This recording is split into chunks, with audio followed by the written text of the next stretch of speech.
Depuis 15 ans, il conduit le même taxi, connaît les mêmes routes, mais ne raconte jamais d'histoire. Les clients l'appellent le chauffeur silencieux. Personne ne questionne, personne ne s'interroge, jusqu'à cette nuit où un jeune soldat aperçoit la cicatrice sur son bras et demande « Vous avez fait votre service militaire, mais qu'autant... » Bienvenue sur Héros silencieux. Avant de commencer cette histoire puissante, dites-nous de quelle ville vous nous regardez dans les commentaires et si vous pensez que ce genre d'histoire mérite d'être entendu, abonnez-vous pour nous soutenir. Pierre Dubois travaille depuis 15 ans comme chauffeur de taxi dans le 13e arrondissement de Paris. Chaque jour, même routine, réveil à 6 heures, préparation silencieuse, départ vers la station. Sa règle d'or, ne jamais parler. Les autres chauffeurs se rassemblent chaque matin, partagent leurs histoires autour d'un café. Pierre leur adresse un bref salut, vérifie son taxi et attend son premier client.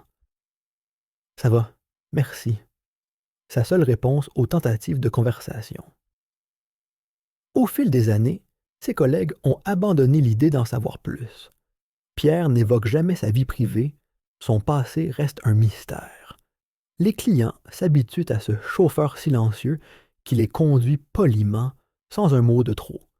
À la maison, à Belleville, même silence. Sa femme Marie pose les mêmes questions chaque soir. « Comment s'est passée ta journée? » Réponse invariable. « Bien. Une journée ordinaire. » Leurs fils Thomas et Nicolas ont renoncé à percer le secret de ce père, qui refuse de parler de son passé militaire ou de son enfance.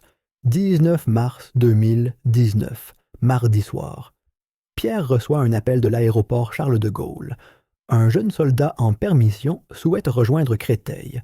L'homme qui monte dans le taxi a 22 à 23 ans, visage propre, uniforme impeccable, sac militaire à l'épaule. Le voyage commence dans le silence habituel. Le jeune soldat semble fatigué, regarde par la fenêtre. Pierre observe ce garçon dans son rétroviseur. Quelque chose en lui réveille de vieux souvenirs enfouis. « Monsieur, vous avez fait votre service militaire? » La question arrive comme une gifle. Personne n'avait osé demander cela aussi directement depuis des années. « Oui, mon petit, comme tout le monde. »« Où ça? En Afrique? » Le soldat s'anime. « Moi aussi je suis là-bas. Je suis en poste au Mali. » Le nom Mali frappe Pierre comme un coup de poing. Ses mains se crispent sur le volant. Ce lieu, ces souvenirs qu'il a passé 15 ans à enterrer. Partie 3. La découverte. La conversation continue, malgré la réticence de Pierre. Le jeune soldat partage son expérience.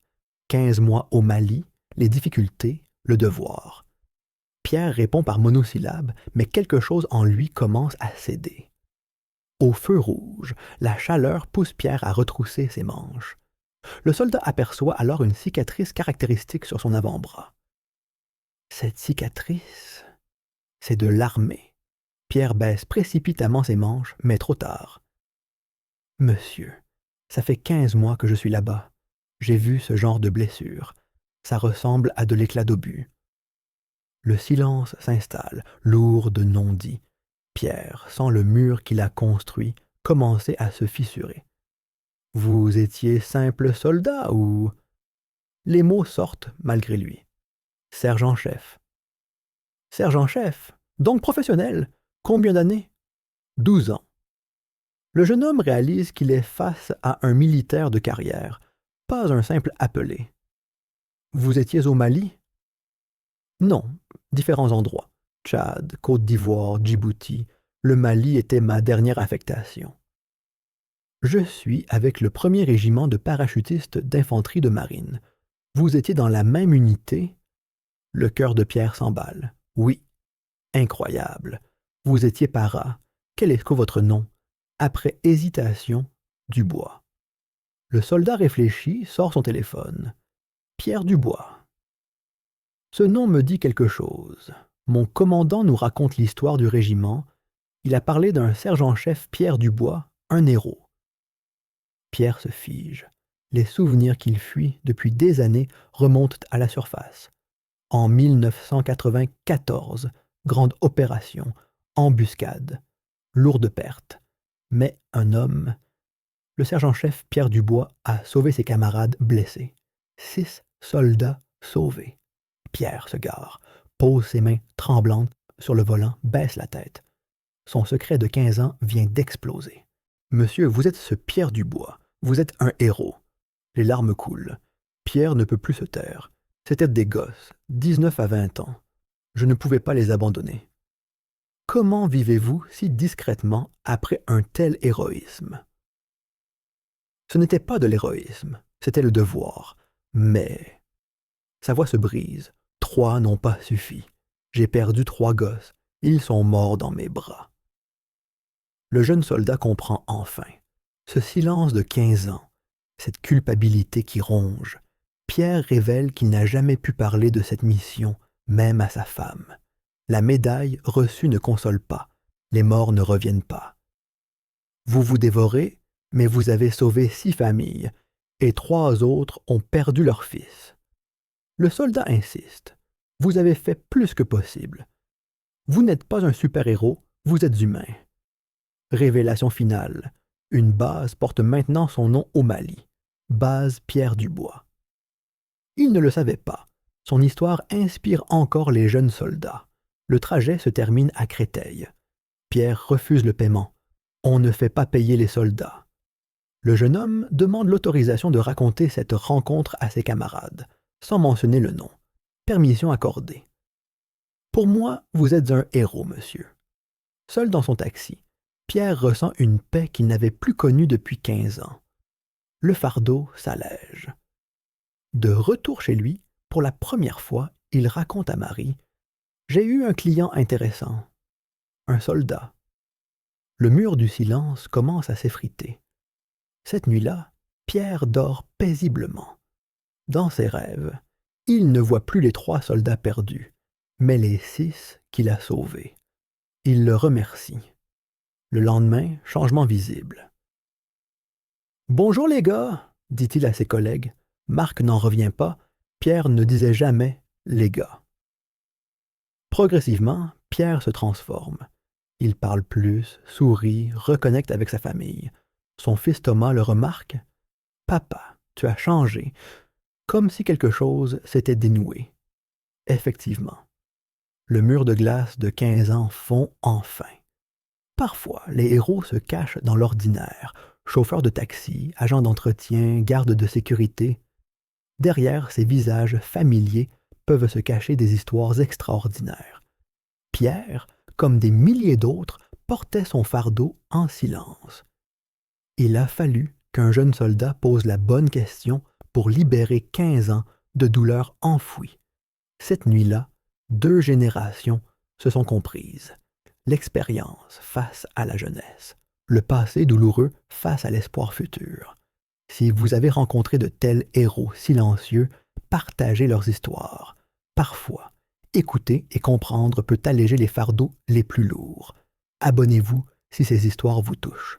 Nous continuons à révéler ces vies extraordinaires cachées dans l'ordinaire. À bientôt pour une nouvelle histoire. Fiction créée à des fins d'inspiration. Toute ressemblance avec des faits réels est fortuite. Monsieur, vous êtes ce Pierre Dubois. Vous êtes un héros. Les larmes coulent. Pierre ne peut plus se taire. C'étaient des gosses, 19 à 20 ans. Je ne pouvais pas les abandonner. Comment vivez-vous si discrètement après un tel héroïsme? Ce n'était pas de l'héroïsme, c'était le devoir. Mais... Sa voix se brise. 3 n'ont pas suffi. J'ai perdu 3 gosses. Ils sont morts dans mes bras. Le jeune soldat comprend enfin. Ce silence de 15 ans, cette culpabilité qui ronge. Pierre révèle qu'il n'a jamais pu parler de cette mission, même à sa femme. La médaille reçue ne console pas. Les morts ne reviennent pas. Vous vous dévorez, mais vous avez sauvé 6 familles, et 3 autres ont perdu leur fils. Le soldat insiste. Vous avez fait plus que possible. Vous n'êtes pas un super-héros, vous êtes humain. Révélation finale. Une base porte maintenant son nom au Mali. Base Pierre Dubois. Il ne le savait pas. Son histoire inspire encore les jeunes soldats. Le trajet se termine à Créteil. Pierre refuse le paiement. On ne fait pas payer les soldats. Le jeune homme demande l'autorisation de raconter cette rencontre à ses camarades, sans mentionner le nom. Permission accordée. Pour moi, vous êtes un héros, monsieur. Seul dans son taxi, Pierre ressent une paix qu'il n'avait plus connue depuis 15 ans. Le fardeau s'allège. De retour chez lui, pour la première fois, il raconte à Marie « J'ai eu un client intéressant, un soldat. » Le mur du silence commence à s'effriter. Cette nuit-là, Pierre dort paisiblement. Dans ses rêves, il ne voit plus les 3 soldats perdus, mais les 6 qu'il a sauvés. Il le remercie. Le lendemain, changement visible. « Bonjour les gars !» dit-il à ses collègues. Marc n'en revient pas, Pierre ne disait jamais « les gars ». Progressivement, Pierre se transforme. Il parle plus, sourit, reconnecte avec sa famille. Son fils Thomas le remarque. « Papa, tu as changé. » Comme si quelque chose s'était dénoué. Effectivement. Le mur de glace de 15 ans fond enfin. Parfois, les héros se cachent dans l'ordinaire, chauffeurs de taxi, agents d'entretien, gardes de sécurité. Derrière ces visages familiers peuvent se cacher des histoires extraordinaires. Pierre, comme des milliers d'autres, portait son fardeau en silence. Il a fallu qu'un jeune soldat pose la bonne question pour libérer 15 ans de douleurs enfouies. Cette nuit-là, 2 générations se sont comprises. L'expérience face à la jeunesse, le passé douloureux face à l'espoir futur. Si vous avez rencontré de tels héros silencieux, partagez leurs histoires. Parfois, écouter et comprendre peut alléger les fardeaux les plus lourds. Abonnez-vous si ces histoires vous touchent. Nous continuons à révéler ces vies extraordinaires cachées dans l'ordinaire. À bientôt pour une nouvelle histoire. Fiction créée à des fins d'inspiration. Toute ressemblance avec des faits réels est fortuite.